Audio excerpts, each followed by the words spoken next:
Amis de l'âme et du cœur, bonjour. Nous nous retrouvons une nouvelle fois pour examiner la carte du ciel de cette pleine lune de juin qui va se former le 11 juin à 9h45 heure de la montre.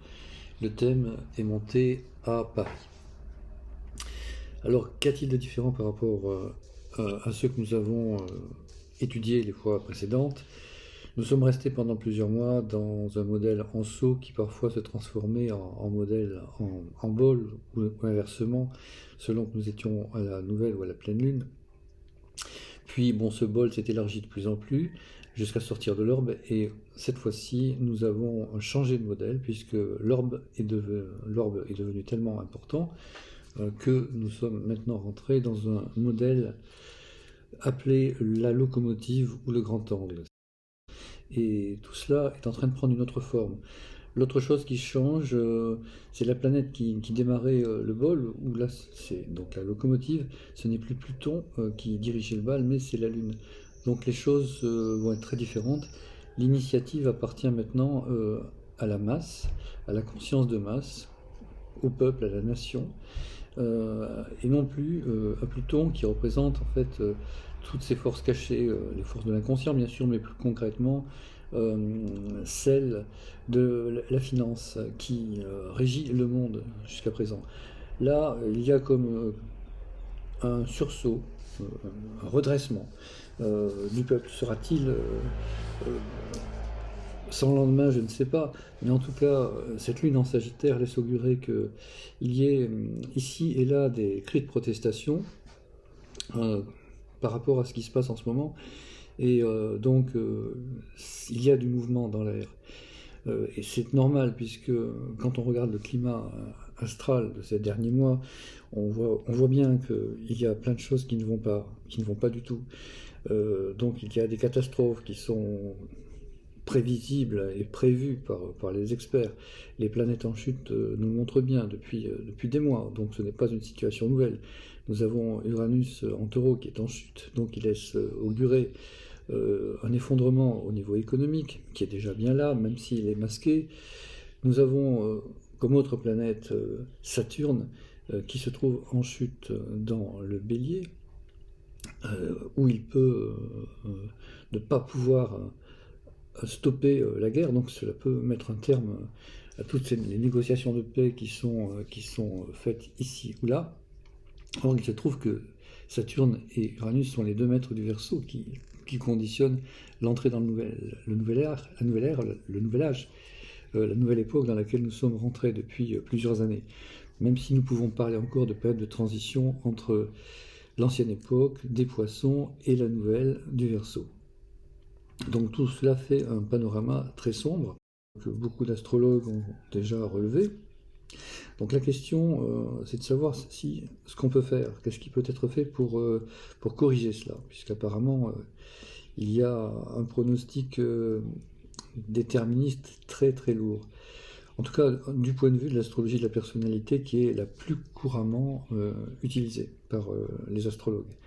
Si nous avons recours à l'astrologie ésotérique qui prend en compte d'autres niveaux, les niveaux de la conscience, de l'âme et de la conscience de la monade, ou si vous préférez, de l'esprit divin qui est en nous, et que de l'être de lumière véritable qui est en nous, nous avons la possibilité de changer cela en mettant en œuvre notre pouvoir créateur, car chaque être humain possède un pouvoir créateur. Nous sommes tous des co-créateurs de la réalité, et nous l'avons oublié. C'est cela le vrai problème.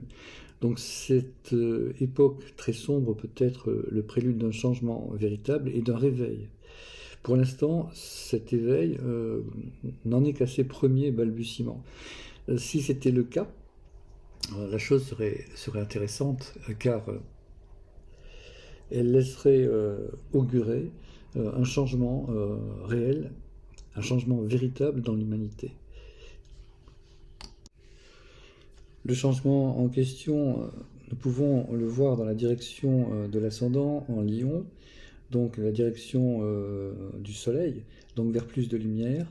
Ce signe correspond à la première initiation, à la naissance de l'âme dans le cœur, la naissance du principe christique dans le cœur de l'humanité.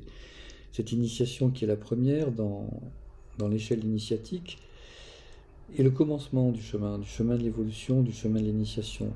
Et cette initiation devient l'apanage de plus en plus d'êtres humains sur la Terre. Pour l'instant, nous n'avons pas de statistiques, nous ne pouvons pas dire combien d'êtres humains sont passés par cette expérience qui est signalée dans la carte de la pleine lune par le point qui est à 90 degrés en dessous de l'ascendant, donc l'ascendant étant à 8 degrés du lion, ce point que nous pouvons appeler le nadir est à 8 degrés du scorpion, en pleine maison 4.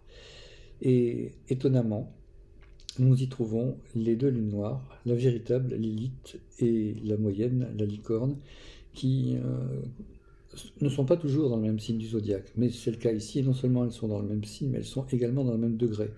Par conséquent, elles œuvrent dans deux directions qui sont différentes. L'une, la lune noire véritable, est contraignante, elle apporte une soumission aux événements, elle va dans le sens d'êtres humains qui ne sont pas encore engagés dans la voie de l'éveil.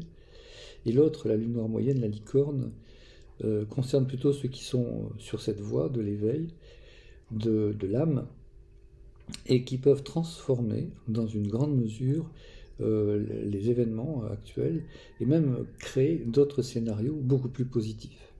En revanche, tant que nous restons passifs, tant que nous restons dans l'attentisme, c'est la lune noire véritable qui fonctionne par défaut en automatique et le karma est subi sous forme d'événements puisqu'il s'agit d'un karma mûr.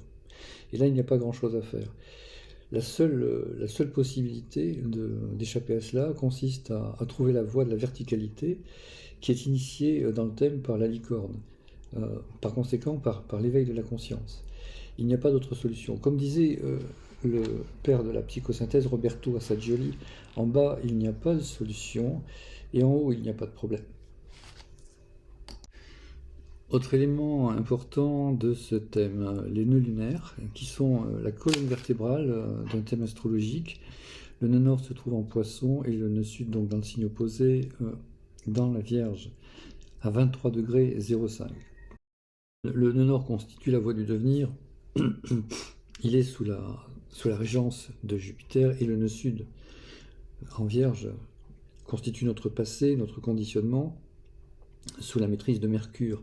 Donc un Mercure qui au départ, nous relie au mental inférieur, au mental concret, à l'intellect, tandis que le Jupiter, en revanche, lui, nous associe au mental supérieur, au manas, et au plan causal, où nous pouvons contacter l'âme.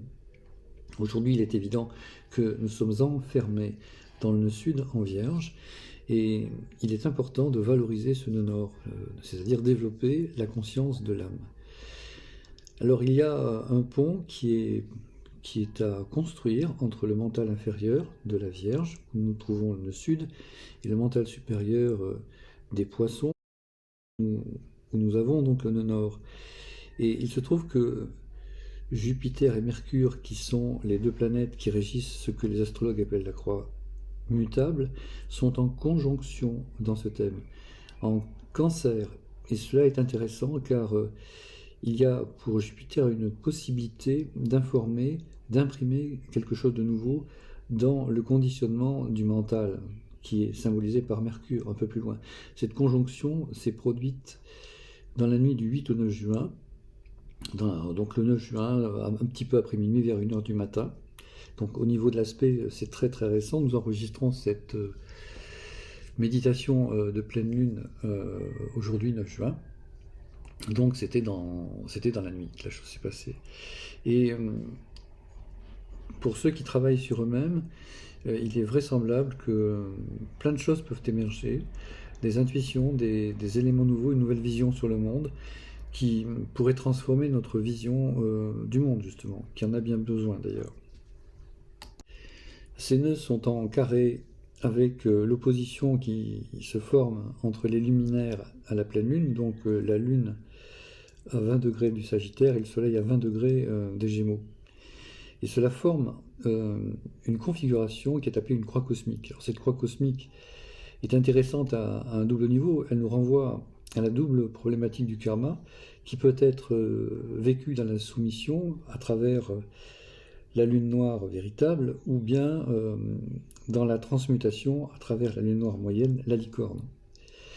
Et nous ne sortirons donc de cette impasse dans laquelle nous sommes pour le moment, qu'en unissant en nous le mental inférieur et le mental supérieur, en conjoignant dans notre ciel interchimique Jupiter et Mercure. Autrement dit, en apportant l'élément feu au Mercure, qui représente l'élément eau en alchimie, cela fait un Mercure animé, un Mercure des sages ou des philosophes, ou si vous préférez, le sel, c'est-à-dire l'élément qui équilibre, qui est un point d'équilibre entre le soufre et le mercure, entre l'aspect du mental supérieur, du manas, et l'aspect du mental inférieur, de l'intellect, donc de Jupiter et de Mercure, dans le thème. Alors, il y a la naissance de quelque chose qui est indiqué par la position de la conjonction Jupiter-Mercure dans le Cancer. C'est un bon début qui intervient en maison 11, symboliquement la maison qui correspond avec le signe du Verseau, donc qui correspond avec la nouvelle époque. Jupiter, rappelons-le, est le trait d'union entre les Poissons et le Verseau, car Jupiter est le maître traditionnel des Poissons, et dans l'astrologie ésotérique, il est le maître de l'âme, c'est-à-dire le maître ésotérique du Verseau, donc il s'exprime sur le plan spirituel. Auparavant, il s'exprimait surtout dans ses effets les plus matériels. Et là, il y a une transition, une transmutation de l'énergie planétaire qui fait que Jupiter devient un élément évolutif alors qu'il fonctionnait davantage au niveau de la forme. Même s'il cherchait à réunir l'âme et la forme, il travaillait surtout pour la forme. À partir de maintenant, les choses changent. Jupiter travaille pour favoriser l'expression de l'âme. Alors cette croix cosmique va nous servir pour réintégrer l'apport de la mythologie et des travaux d'Hercule dans la pleine lune. Cette croix cosmique peut être transmutée si nous percevons en elle une traduction énergétique du quintuple test d'Hercule dans le signe des Gémeaux, à travers l'épreuve de la cueillette des pommes d'or au jardin des Hespérides. La direction du nœud nord consiste à chercher l'arbre sacré, puisque c'était la mission qui avait été attribuée à Hercule par son instructeur Eurysthée. Le maître du nœud nord, Jupiter, l'enjoint à trouver la direction du mental supérieur. Hercule a des difficultés avec ça. Lorsque Eurysthée lui envoie quelqu'un pour l'instruire sur le plan de l'âme, il lui envoie Nérée, qui doit lui donner des instructions, lui montrer le chemin. Hercule ne comprend pas, parce qu'il n'a pas encore suffisamment transmuté sa substance mentale, et il n'est pas encore à même de recevoir des informations qui viennent du plan de l'âme.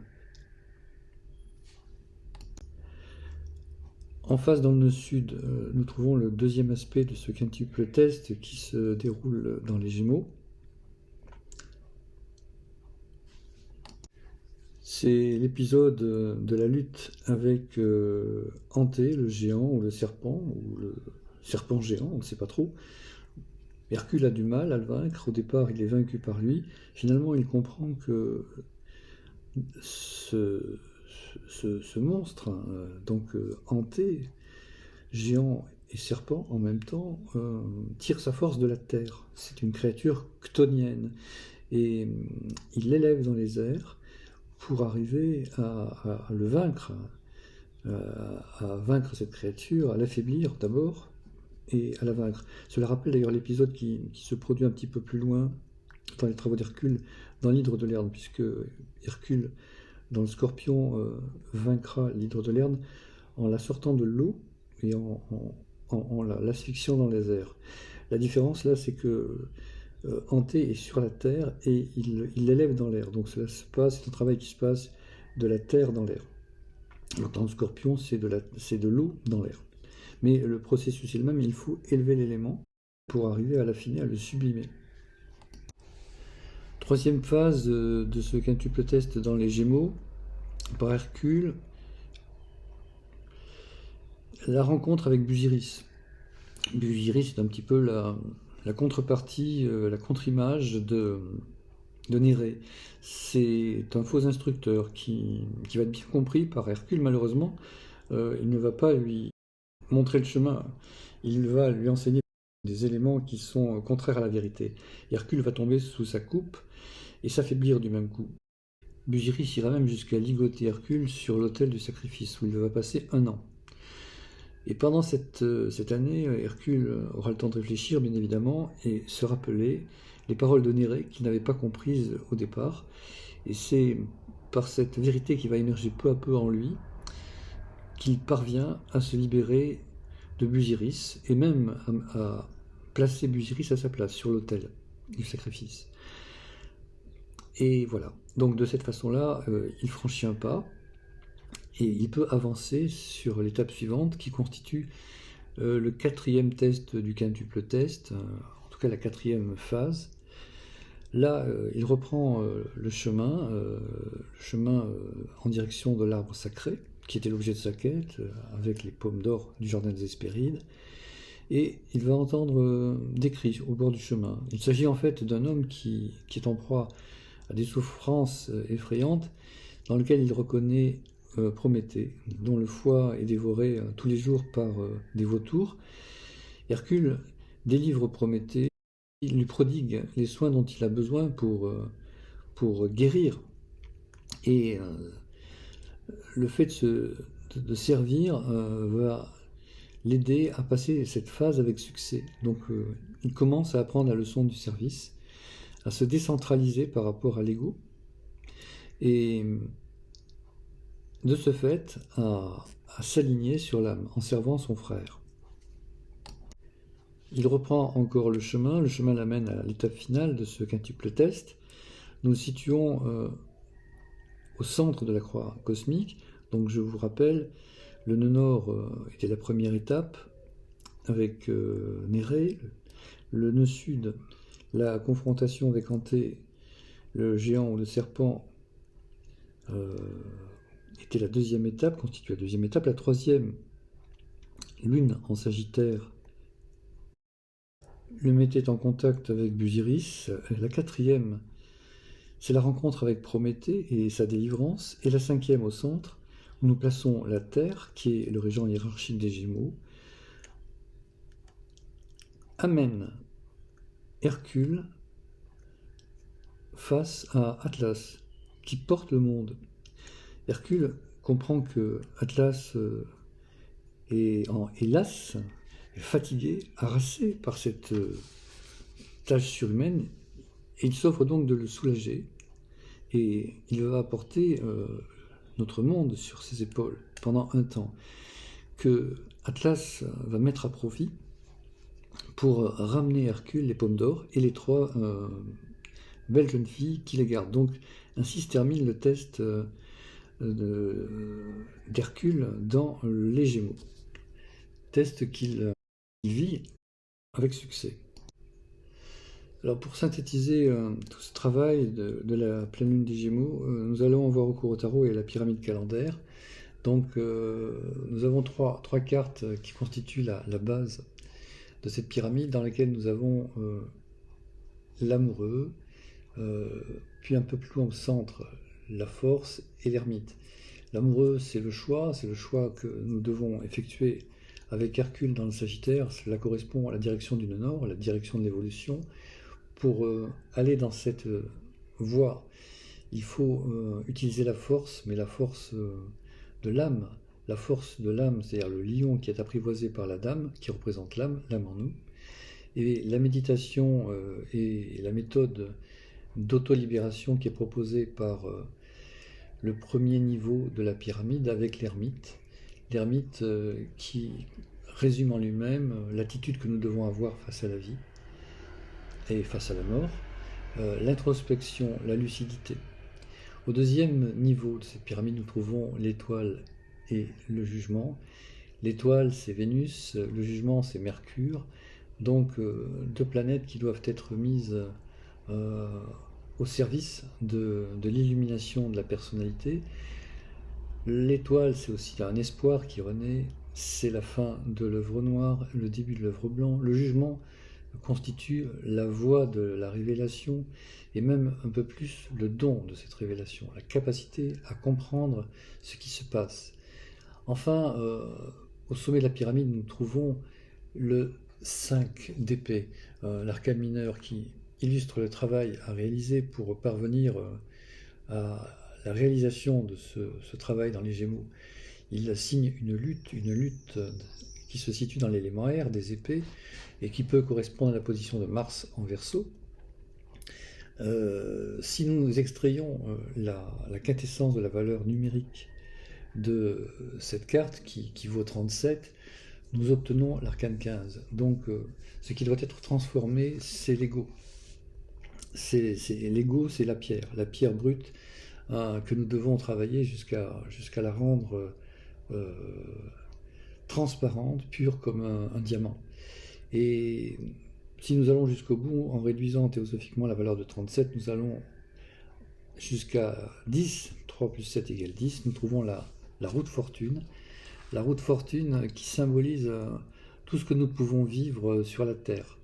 Le bien, le mal et l'initiation. C'est-à-dire le meilleur, la réalisation ultime. Celle qu'Hercule vivra à la fin de son périple dans les signes du zodiaque, dans le signe des poissons. Et remarquons que la roue de fortune correspond avec ce signe, les poissons.